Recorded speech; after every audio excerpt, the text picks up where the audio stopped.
Hey everybody, welcome to the channel. This is Shulkercraft, and this is my very first Minecraft video. And you've probably done a search for tree farms, and you've luckily stumbled upon this one, hopefully. So the reason I'm doing this video is because of this this tree farm you see behind me.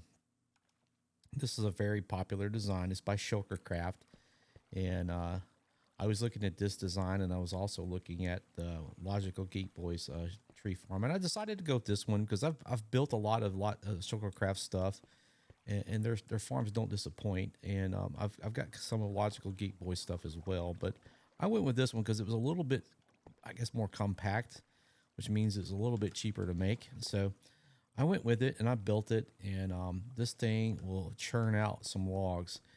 And I was running oak trees through it, and this is when I encountered my very first problem. And the problem is that with its current design out of the box, when one of these large oak trees eventually grows, and it will, it wrecks this farm. It'll break the pistons. It'll have stuff way out here, and it'll, like, I just broke my ankles. But it'll have stuff way out there on the sides, and you'll be spinning. It'll put leaves all the way up into here, and you'll be picking all those leaves out of there. It's just a hot mess. And you'll get it all put back together, and then it'll do it again. And so I went to Logical Geek Boy's video, and he has a really detailed video about how oak trees grow, and how to prevent these large monsters from, these rascals from growing. And what he said is you count up 7 blocks, and on the 8th block you put another block and above the dirt, and that should prevent it from spawning.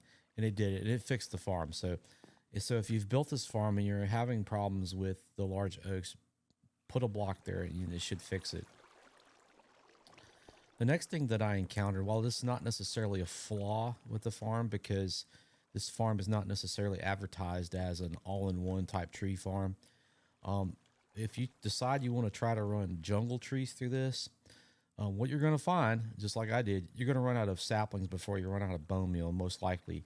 And the reason is well, it's twofold. Number one, jungle trees don't produce a lot of saplings per drop or per tree as compared to like birch and, as the other trees.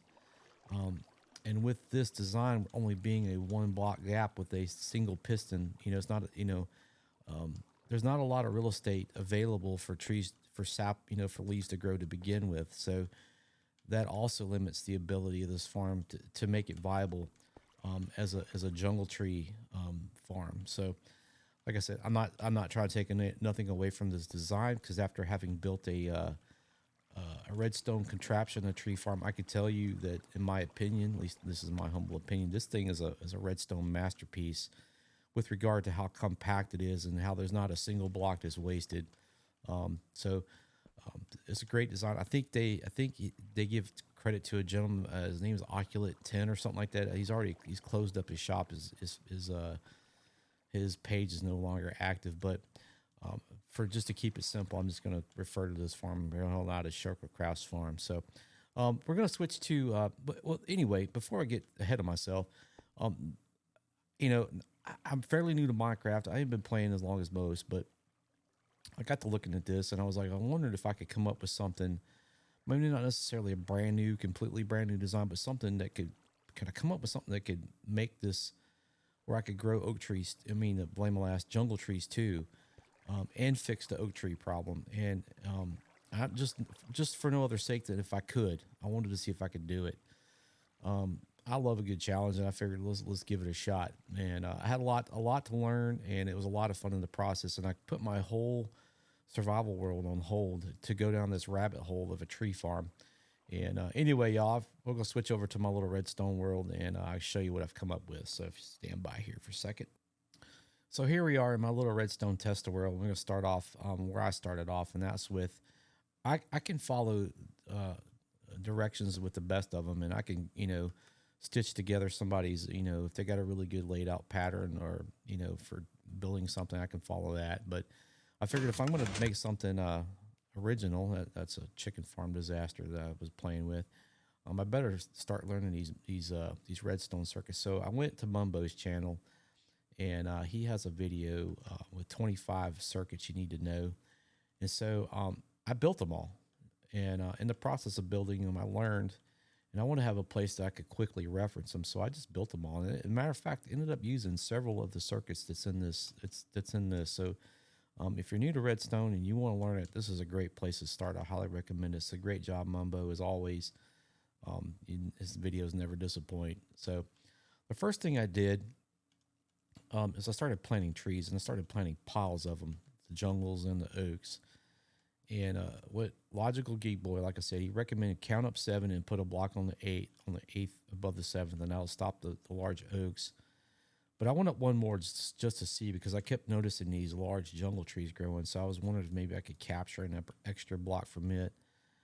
But I did randomly get one large oak over here. Now, it wasn't the type that would break the farm, but still, it was. I was like, well, I better stay within these guidelines that Logical Geek Boy recommended, just to play it safe. So, as you can see, these trees have a very similar leaf pattern. Now, the spruce is not so much, but the tree for tree, nothing puts out more saplings than the spruce. But as you can see, it's a 5x5 pattern. That's what you're messing with. And there's two layers of that. Then you got the 2 layers with what's it like? Sometimes it's 8. It just depends. There's variations, but that's what you got to work with. Now, in Logical Geek Boy's video, he had some really good information, and it really explained a lot of the Shulkercraft's design and Logical Geek Boy's design.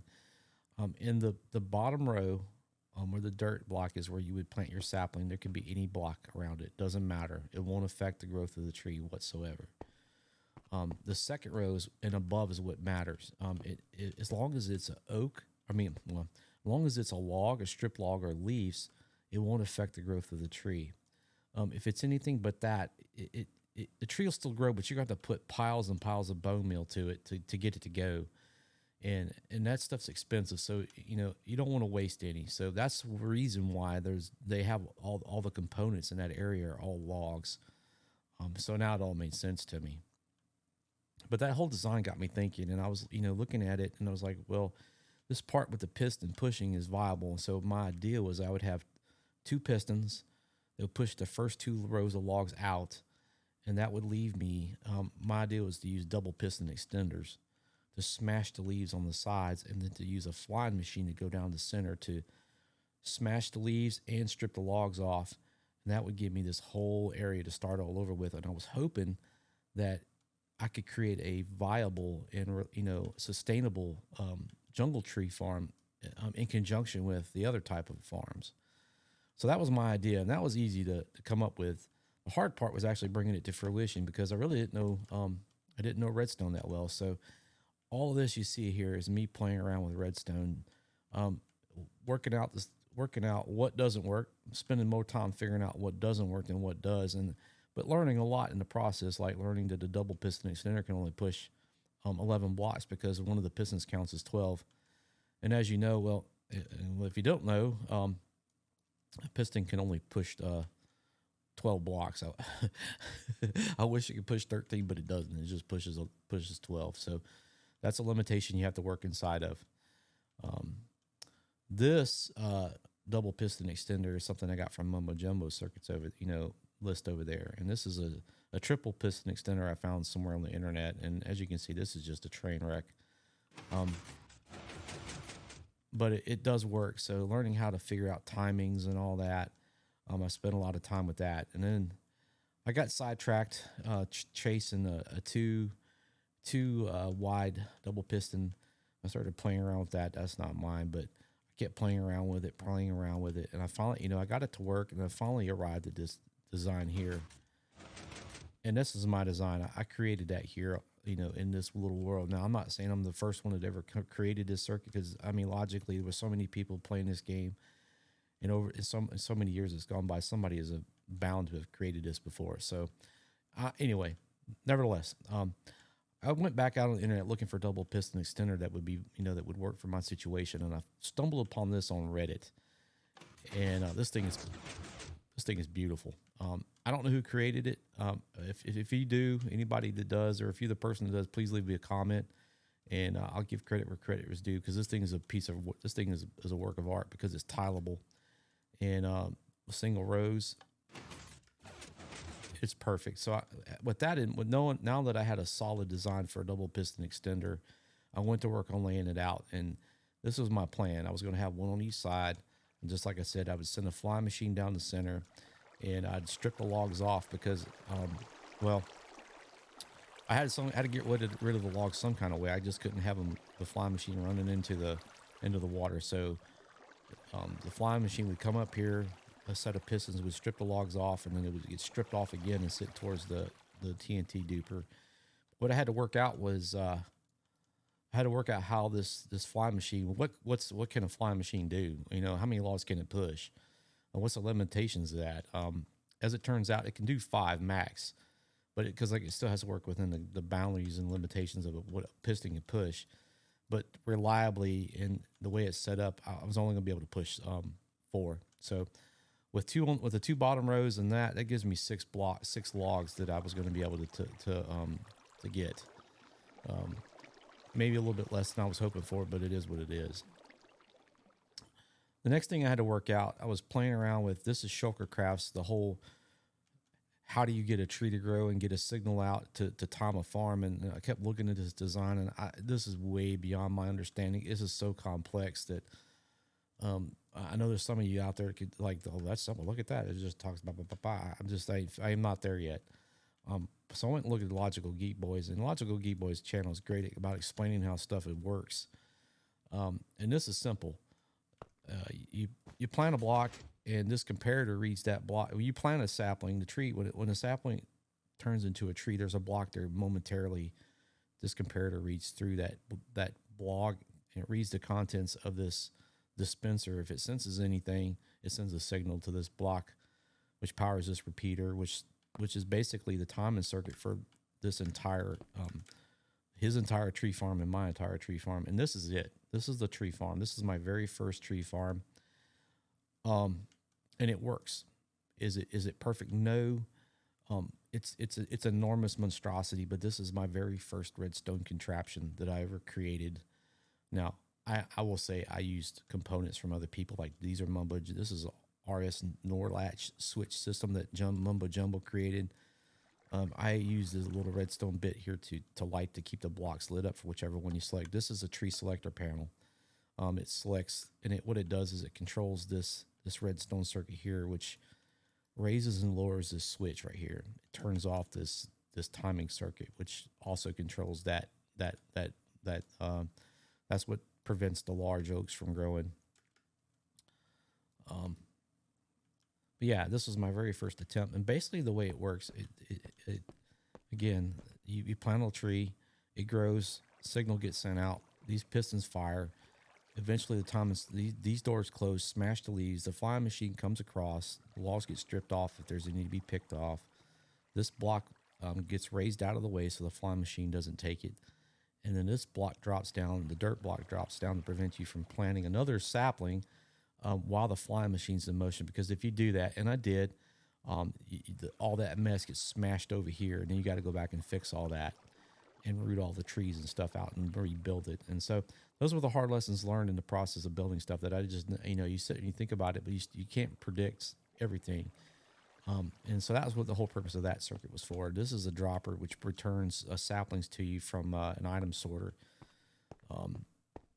This is an item elevator. You put your bone meal here. This circuit right here is what was originally controlling the dirt. The safety circuit is what I was calling it, the safety circuit. This is the timing mechanism. This is a hot mess to send the, again, me learning, trying to learn redstone, man. Using circuits that was that mumbo jumbo stuff, and stitching it all together and somehow pasting it and making it work. But this looks like the Ethos hopper clock, but it's actually a pulse extender, because this is not a sticky piston. And this little bit right here is not part of that mumbo jumbo stuff. This is the only reason why this thing works in this scenario, because this thing automatically resets the clock. Whereas if you don't have it, there's a long delay for it to reset. So I'm not going to spend a lot more time on it than I already have, because this is my first one. We're going to move over to the next one. in this attempt, I wanted to make it smaller and more compact, and in that regard, I did succeed. At least I felt like I did. I got it down a lot smaller, but there's one fatal mistake with this farm, and it's this bit right here. This is the pulse extender. So when the signal comes from right here, hey buddy, when it comes out, it goes to the pulse extender. But the problem is the location of the pulse extender. It's right here next to the leaf crushing mechanism, and then I'll show you a reason why this is not good. If I turn this thing on, watch how long it takes for the door to close. See that? That was just unacceptable. It made it really hard to time. The timing over here is different from the timing on this side. Well, I didn't realize that at the time. That was a lesson. This over here was just by pure accident, not necessarily by purposeful design. I was like, well, I'll put it here because make it look symmetrical and make it look good. But it was actually had a lot of value because it distributed this equally.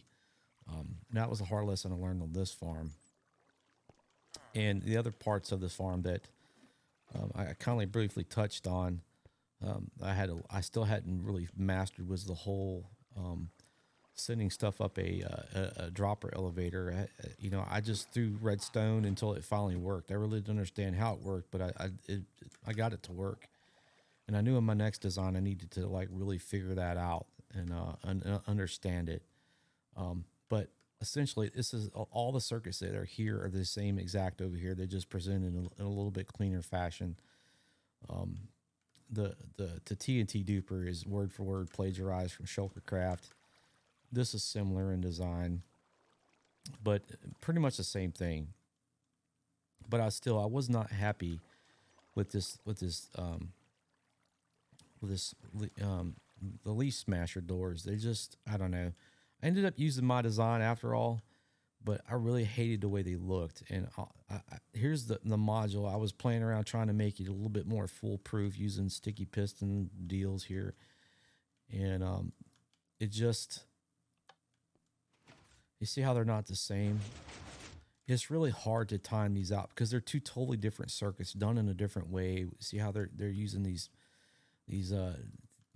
redstone torches and stuff. It's, if you get one tick off from either side, this thing will come apart and eat itself. And I knew that's going to be, if this tree farm gets any traction, I figured, man, this is going to be really hard for somebody to recreate and really easy for somebody to mess up because I can't seem to get it right. So it needed to be something a little bit more foolproof than that. And so I went back to thinking about this particular design right here. And I was wondering if I could stack it in a different way. And I was like, and lo and behold, I kept playing around with it and I finally came up with this. And this is pretty good. And so I'll let you see how this works. And it's perfect. And once I had that figured out, I was like, man, now I've got this thing whooped. At least I thought it did, because I still hadn't run any long-term tests on this farm. So I did discover a couple things after running it for a long period of time. But here's the beast. This thing is perfect. I mean, as far as like, everything works and everything works well. And it's bigger. It's a lot bigger than I anticipated it, but it works great. And so starting off, this is the on and off switch for the farm. And what it does, it turns on the duper, and then it also turns on, we'll come down here quick and show you what else it turns on. It turns on, if I can fly, it turns on this observer clock, which sends power to this dropper elevator, which moves redstone, blade molasses, and moves bone meal to the dispenser, which is above it. There's a lot going on down here. I'll talk about it in a minute. These two switches are just like the other farms. You see that switch, that slime block move up and down? That determines the tree type. If you're going to run spruce or oak, you press that button and it lowers this block. That block gets controlled by this pulse extender that I mentioned in the other one. And how all of that's getting powered is based upon, like I just said, it's based upon Logical Geek Boy circuit. So when a tree grows, a signal gets put into this block. This repeater picks it up and sends it through this part like the other one. But the difference on this one is that block powers this sticky piston, which in turn puts this redstone block down, which powers this is an abrogate pulse extender, which is from Mumbo Jumbo circuitry over there. And what I found out is I was able to tweak the timings of it and get it pretty close to a button push. And in this design, I tried to locate this thing as close to center as possible, like my original design. And so the benefit of this whole easy thing is like you don't have to play around. There's no repeater silliness that you have to mess with to get this right. You just build it and it works, and that's a beautiful thing. And so I was pretty pleased with that. And so everything is takes second, is built around that, because that's the most important bit. The other part of that signal doesn't go through the abrogate. What it does is it goes up, and that's what makes the timing of that block happen right before the doors close. And it also sends a signal to this another one of those timers, which powers my dirt blocker here. This is my safety circuit, because I found out through testing that I was still able to, before this, using that T flip-flop being controlled by the flying machine, I was still able to put a sapling down and potentially break the farm. So I had to go back to the drawing board and fix that. That was two lessons learned, along with my original design for this didn't work either. So I had to go back to the drawing board and redo that. As you can see, this thing has an item sorter built into it, and what it does is it takes out the sticks and the apples from your drops from all of the hoppers, and it sends it up back to you through a dropper elevator. And this is a little circuit I came up with that powers all of these. As an item comes in, this comparator picks it up. This creates like a tick, and it just fires off using these redstone torches. It powers all of these droppers. There's a hopper right here which puts it into this dropper right here. That dropper gets energized every time the flying machine goes out. You get a sapling put in your hand, and every time it comes back, it drops another one. So that's how you don't run out of that's how you keep standing here planting trees. So that's how that works. Very similar to the other design. The signal goes up here, it goes to this timer. This little circuit sends out the flying machine, and then it comes back on its own. Obviously, what else is different? In this design, the trees come back to over here through a water column. Goes through a bubble elevator, which is pretty common fare, pretty standard. There is a let me go down here. It's down here at the bottom. If I can get down this hole, this is an observer clock, which is powering this dropper, which sends items up as they come down through the water stream. And there you go. That's pretty much it. We can run it real quick so you can see how well this thing does. We'll turn it on. I've got oak selected.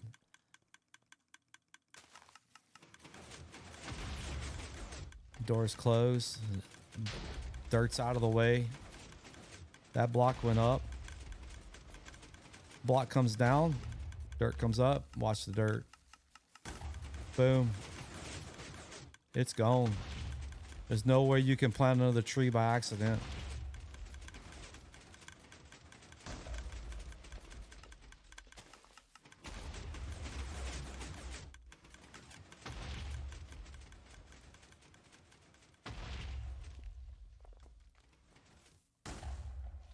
And there you go.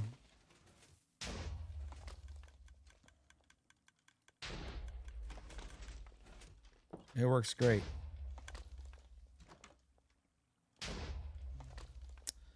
A couple things I noticed is that this farm doesn't have the loss. Like it's not. Every once in a while, you'll find a sapling. Every once in a while,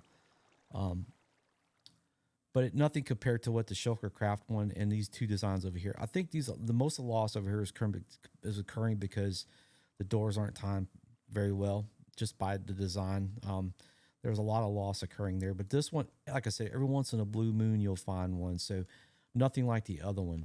So let's get down to brass tacks here. What does this farm do? With the oaks, now this is running it for 20 minutes, and then just applying some basic math. The oaks, you can get up to approximately 774 logs per hour, sticks about 363, saplings 672, and about 78 apples. The birch, a little bit more, you get 822 logs, 417 sticks with 678 saplings, so it produces just slightly bit more. The spruce can pump out some logs. You'll get 1,038 logs, 357 sticks with approximately 717 saplings, which is amazing. Now, the one that had me on pins and needles was the jungle. Jungle, you'll get about 981 logs per hour, 378 sticks, and 339 saplings, which is amazing. So when I started the test, I ran it for 20 minutes, and I started off with a stack of 64. So what I would did is I would put a stack of 63. I would put 63 here in this hopper and leave one in my hand, and I would start the farm. And when I was finished, I took the 64 that I started off with, and I put them back over here in these boxes over here. So this is actually what it made in 20 minutes. So what that tells you is that this farm is viable. You'll run out of bone meal before you run out of saplings. And as far as birch, oak, spruce, and jungle, this is the farm that if now, is it the fastest? No, it's not the fastest. Is it reliable? Yes, it's definitely reliable because I've run it. That's not properly English, but I've ran it for long periods of time, and I haven't had a single bit of issue with it. You like I said, until you run out of bone meal. So there you go. Who is this farm for? I would envision this is more like an in-game, late-game farm. You've built a bunch of things and you want to build something else. Here you go, because this is going to be kind of expensive. You're going to need at least a diamond or netherite pickaxe, preferably with mending on it, because you're going to be farming a pile of obsidian to be able to build this farm. You're going to need an iron farm, preferably a slime farm, or access to an area where lots of slime spawn, a honey farm, or a bunch of honeys that you can go get. An XP farm to fix your pickaxe if you have mending, and then some type of bone meal farm. Now, in my world, I have an iron farm built right at the very center of where my spawn point is, and it runs 24/7. And I have it set up to take the poppies and make bone meal out of it. So I have a pretty good substantial supply of bone meal in my world because of that, and because the farm is running continually no matter where I'm at in my world. So there you go. I'll give you one last. Now, the other thing, it's big. I could see this being used like if you have like because it has an industrial look to it. If you wanted to put an industrial facade on it, you certainly could. And I think you would be fine as long as you don't get past this little bit right here. You should be okay. Or you build it out big enough to encase the whole thing. So. And that's why I didn't really close it up. I wanted you to be able to see inside of it. And I did download Lightmatica, so I'm going to make some schematics once I figure out how to make that program. Well, once I figure out how to really use that program. I'm still fairly new to this. So anyway, guys, like I said, this is my very first Minecraft video. This is a new tree farm for the community. I can't take credit for any of the components, but just only the construction and the idea of putting it all together. So, hopefully if this, inspires somebody, if you're interested in maybe having a build tutorial on how to build it, let me know in the comments, or, if this thing was a complete garbage, or, like I said, I know I don't have the replay mod because I'm right here. This is Java 1.20.2. There isn't a replay mod version out for that. I was hoping that there would be, but there's not. So I can't make it really nice and pretty and all that jazz, but this is the best I could come up with. So Anyway, y'all, I hope you enjoyed it. If, like I said, if you got any ideas, suggestions, you know, blow me up in the comments if I got something wrong, and I can learn from this and hopefully make the next video even better. So that's it. Y'all, thank you. Y'all take care and have a great day. And then hopefully we'll catch you on another one.